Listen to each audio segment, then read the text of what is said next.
Hey guys, welcome to another episode of True Crimes and Weird Times. I'm Ashley. And I'm Kim. And today I'm going to be talking about the Michigan Triangle. A, triangular part of Lake Michigan where spooky stuff happens.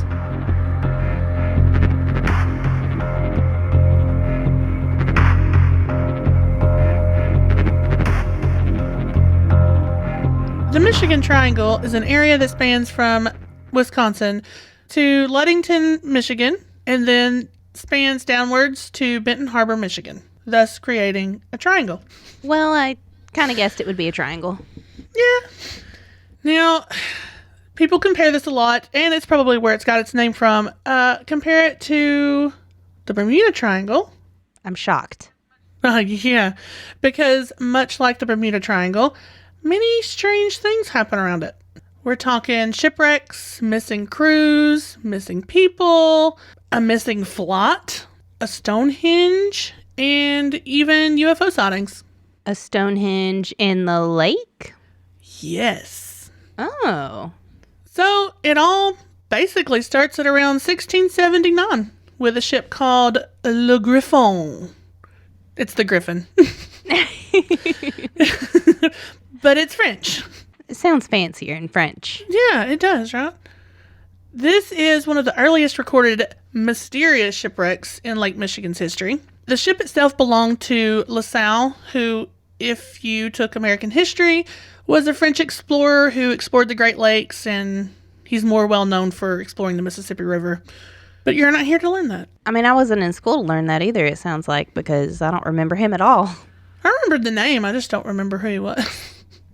They sailed to Mackinac Island to trade pelts with the local tribes, and the ship actually made it to the island perfectly fine, no issues.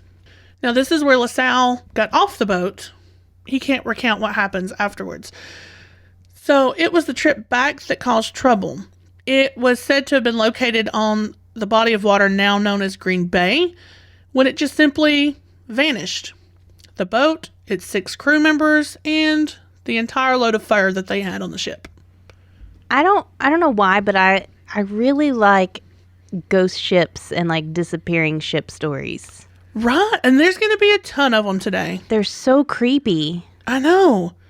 Now, some say that the ship was just lost in a storm because Lake Michigan is known for its storms. But some people say that the ship was maybe taken over by fur traders that murdered the whole crew, stole the pelts, burned the ship down, which would make more sense considering you can't find the ship. Yeah, don't you usually find like wreckage remains and stuff after a storm? Right. But I would also assume that even if they did burn the ship down, there would be some kind of remains. I mean, somewhere, but less of them probably. Yeah. Harder to find. Yeah. Now, LaSalle himself was convinced that the crew actually stole the goods and just sank the ship. However, no one ever found the ship. So maybe. Maybe. But no ship can't prove it. But, like, the crew members never showed back up. Like, surely something would wash up. Now, since then, several sunken boats and ships in Lake Michigan have been thought to be the Griffin. But they've either been proven to be other ships or just can't positively be identified. So maybe it's been down there this whole time. And we just don't know, because it's not like they have any kind of registration. It was the 1600s.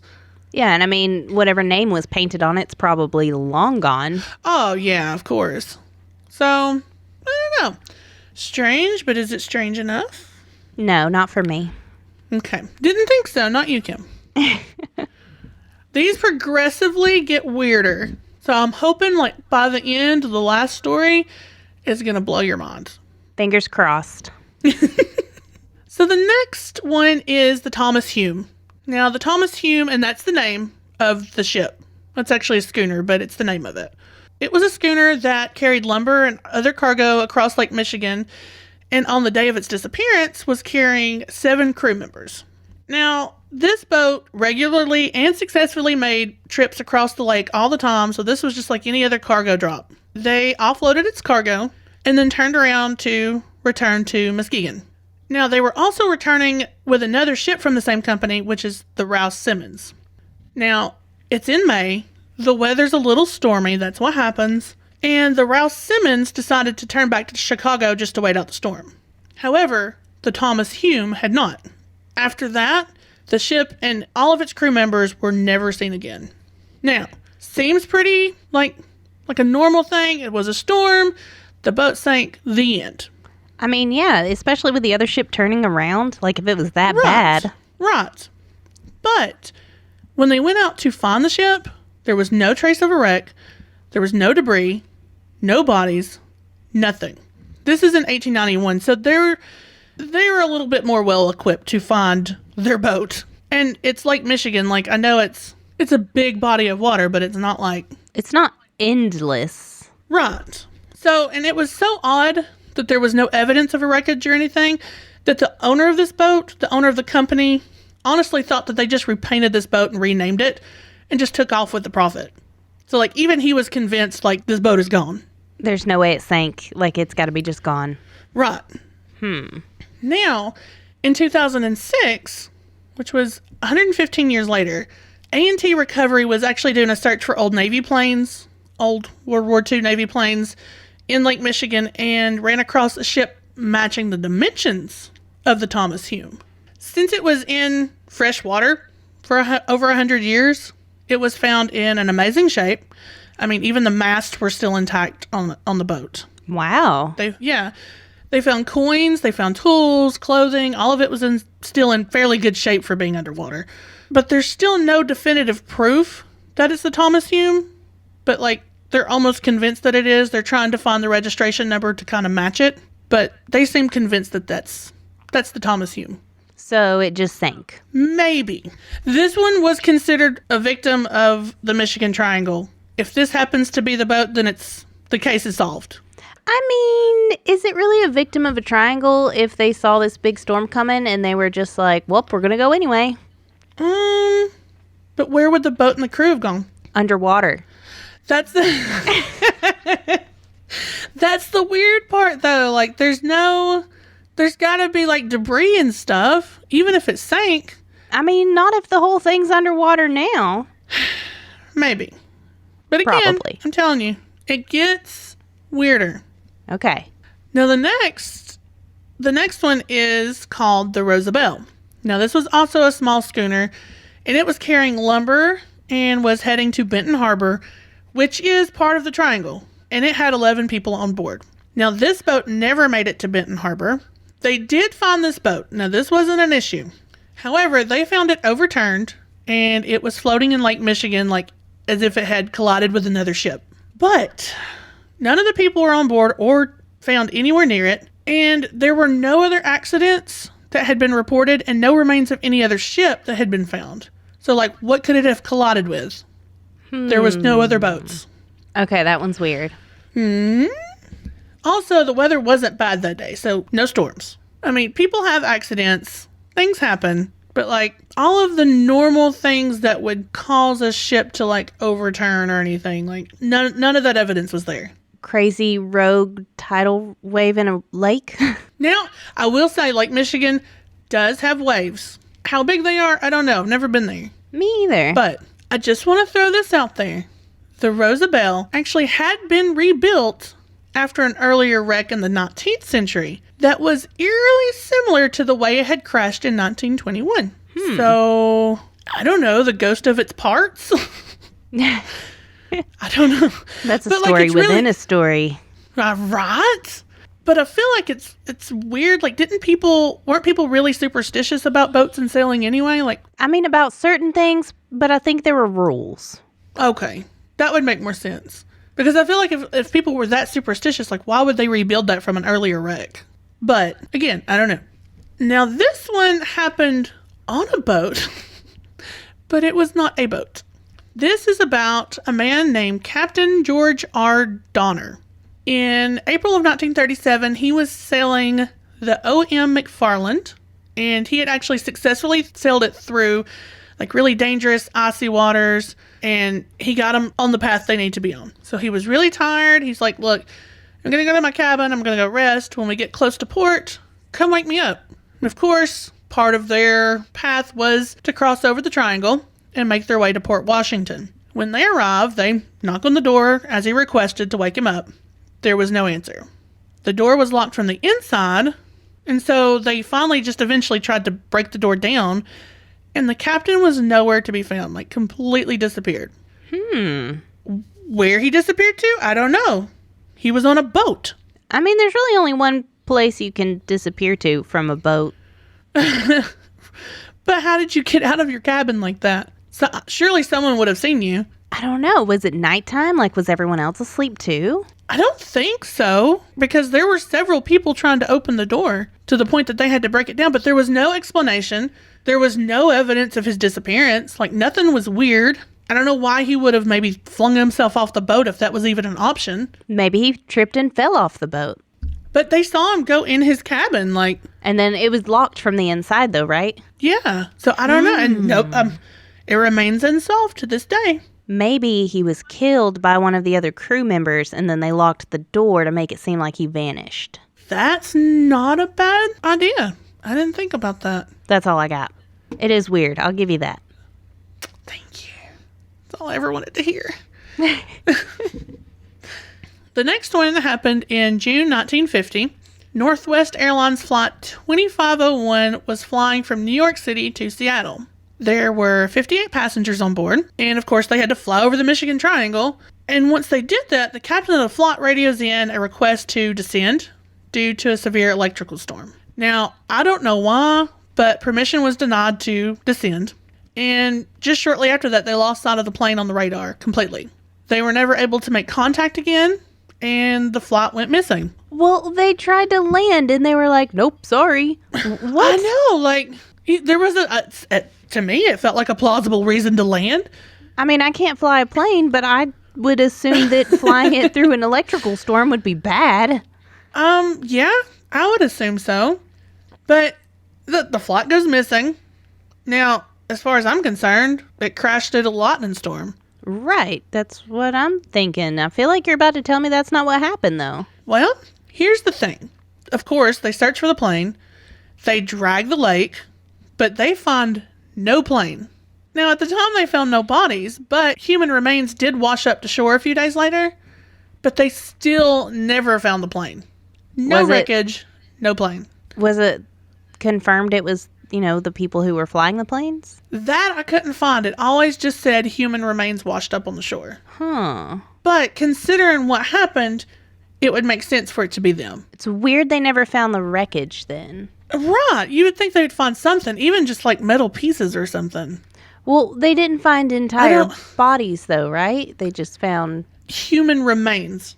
I wonder if it exploded. It's possible. I mean, I'm not a scientist, but I've seen lightning strike a transformer on the... I mean, yeah, you gotta think that lightning can do crazy things. I mean, who's to say it can't make a plane explode? But they would still find something, like debris from that. There would be metal in the water, chunks, on the land around. Yeah, something. If it burned up the whole plane, it would have burned up the people, too. Yeah. And I wonder if the human remains were found charred or something. I don't know. That's a pretty good one, too. Yeah. Now, Clive Cussler actually has something to do with this. He is an author. He writes, like, adventure books. He funds a yearly search for the plane. I don't know how long this yearly fund has been going on, but every year they search for this plane, and they still have not found it to this day. That's dedication. Right? Did he have some kind of connection to the plane, or he just wants to know? No, that was the only thing I could find. Like, I couldn't find a connection to it. But like I said, he writes American adventure novels, so maybe it's just, it could be good publicity. Could be, yeah. And if he's got the money, why not? Mm-hmm. A good triangle story would not be a good triangle story without UFOs. I feel like, anyway. I feel like anytime there's some mystical triangle, there's got to be some aliens. Surely. On the night of March 8th, 1994, there were several calls made to 911 in reference to strange sightings in the sky from South Ludington to the Indiana state line. So, like, there were hundreds of calls. It even showed up on a meteorologist's radar. Wow. Yeah, so this is something a lot of people saw. According to the Detroit Free Press, hundreds of witnesses saw strange lights in the sky that night, and they insisted that they were UFOs. In the article, Grand Haven resident Cindy Pravada remembers seeing, quote, 4 lights in the sky that looked like full moons over the tree line on her property. She says that one of these lights on the left moved to the highway and then came back. And then the one on the right blinked out, and then the other 3 disappeared quickly. Now, a lot of the other accounts that were called in were similar, but a meteorologist in Muskegon actually recorded echoes on his sonar around the same time the lights were seen. Now, he says that the objects moved erratically and lasted for about 15 minutes. So they were like kind of moving around in weird places. And then they drifted slowly towards the Chicago side of Lake Michigan. And then just as quickly as it arrived, it disappeared. And nobody can explain it. But everybody saw it. Government testing some new stuff. Swamp gas. Probably swamp gas over the lake. Yeah, it's always swamp gas. Yeah. That one is pretty weird. I don't know about that one. See, that's what I thought. But UFO sightings are UFO sightings. You can take them or leave them. Now, the next one I found pretty cool. In 2007, while scanning for shipwrecks in Lake Michigan, Professor Mark Hawley and his team of archaeologists came across a Stonehenge-like rock formation. It's located about 12 meters below the surface, and it spans about 40 feet in a circle formation. The coolest part of this is like one of the stones in this formation has a carving that's in the form of a mastodon. If this is actually a mastodon that they see, this could perhaps date the stone formation to at least over 10,000 years ago, because mastodons died out over 10,000 years ago. What is a mastodon? That is my furry little elephant friend. Like a woolly mammoth? Yeah, basically. Okay. Also, I have an important question. Yeah. How can they say that they've searched everywhere for these ships and planes when they didn't even find this giant thing until 2007? Shh. You can't tell me there's not a boat in a lake where they didn't even find a giant Stonehenge until 2007. Okay, so here's the thing. I don't know, like Lake Michigan is huge. And, okay, another really big thing to know about Lake Michigan is these aren't the only shipwrecks. Like, planes and ships crash and sink all the time in there. And I think I read, and don't hold me to this, but I'm pretty sure I read in an article like 80,000 something shipwrecks since the 1800s. That's a lot. And when you look at a map, like, Lake Michigan doesn't seem that big, but it's pretty huge. I mean, and if my point still stands, though. They can't say it's not in there if they haven't searched everywhere. Fair enough. Now, as far as this stone formation, they're still doing testing. They're trying to find out how old it is. But the actual location of the Stonehenge is still a secret because they want to keep tourists away from it. That's probably super smart. Yeah, not a terrible idea, because I would be there. I'd learn to scuba dive for that. Actually, yeah, that would be worth it. Okay, last but not least, and the entire reason I wrote this episode today is Stephen Kubacki. I was just going to do a story on him until I learned about where he disappeared. So in February of 1978, 23-year-old Stephen Kubacki decided to go on a ski trip near Saugatuck, Michigan, which is near the Triangle. He only meant to be gone for like 1 or 2 days, but essentially he just vanished into thin air. Part of what's weird is that Stephen was known to be an outdoorsman. He had climbed mountains before. He had even previously been skiing in this area before. So this wasn't going to be like a new place. This wasn't unusual for him. Like, this is stuff he did. He knows the terrain. So why did he disappear? On February 21st of 1978, snowmobilers came across his skis and backpack and notified the police. And authorities immediately launched a search for Stephen. Now, the only clues they could find were a 200-yard trail of footprints in the snow going one way to the edge of Lake Michigan, and then they just ended. Investigators concluded that Stephen had walked to the lake, possibly fell in, or maybe just walked in, and became trapped under some ice and drowned. Seems like it's all done and done. Yeah, I actually watched some kind of documentary thing about a guy that happened to who worked in like a nature reserve. Yeah, and I mean that stuff happens. Even if you know the terrain, even if you've been there and worked there or whatever, it happens. Mm-hmm. But here's where it gets weird. On May 5th, 1979, this is a year after Stephen had gone missing and assumed dead, Stephen Kubacki found himself in a grassy area in Pittsfield, Massachusetts, fully alive. What? Yeah, he was very much alive. Where had he been? Well, hang on. So Pittsfield, Massachusetts is about 700 miles east from where he vanished, but it's almost a straight line from where he vanished. Like if you look at it on a map, it's about a straight line all the way across. Fortunately, he was about 20 miles from his aunt's house in Great Barrington, Massachusetts, and he went there and then was reunited with the rest of his family. Stephen had no memory of the past year. He didn't know what happened. He doesn't know where he went. He didn't know what he'd been doing the whole time. He didn't even know how much time had passed until he saw a newspaper with a date on it. Now, a week later, he spoke with reporters, and he told them that he found himself in that grassy area. He was wearing clothes he didn't recognize. He had a backpack with him that was filled with maps with things that he didn't understand, but that had suggested that he had been traveling to several different places: Sacramento, San Francisco, Reno, Chicago, Utah. He also had $40 in cash, new glasses and sneakers, and a t-shirt from a marathon that had occurred in Wisconsin. So, I don't know, did he run a marathon and not remember? What? Yeah. He did claim to remember right up to his disappearance, though. He said that the last thing he remembered was feeling very cold and scared of being lost in the frozen darkness. Well, okay.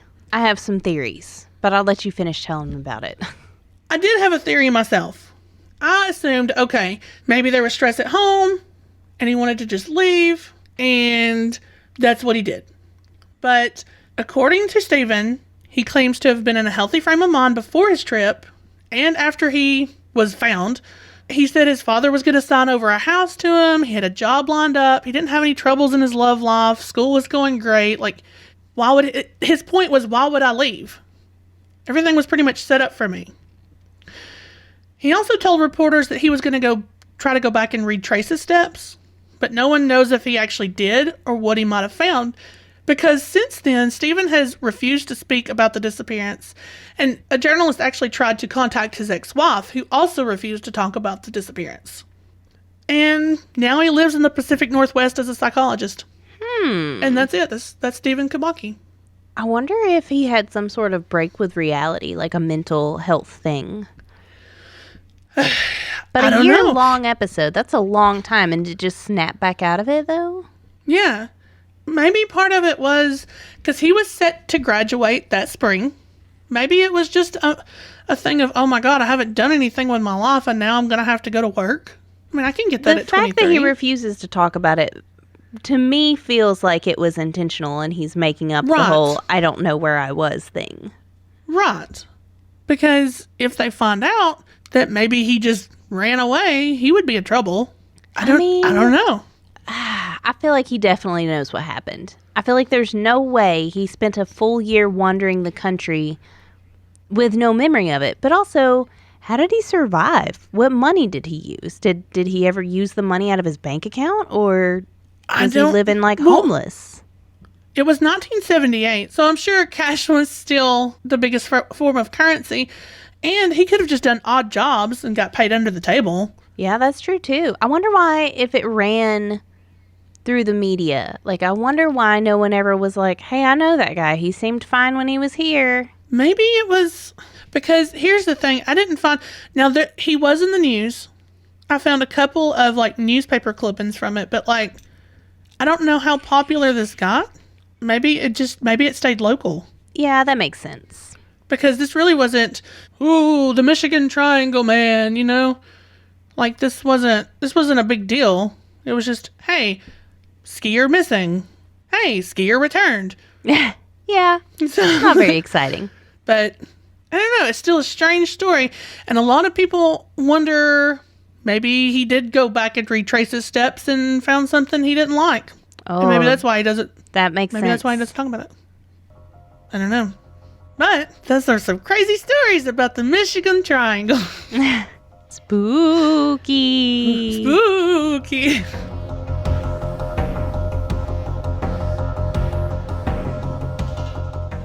Thanks for listening. Like us on Facebook at True Crimes and Weird Times Podcast. Follow us on Instagram at True Crimes Weird Times. Email us your stories at truecrimesweirdtimes@gmail.com. And if you enjoyed the show, make sure to subscribe and leave a review. Bye.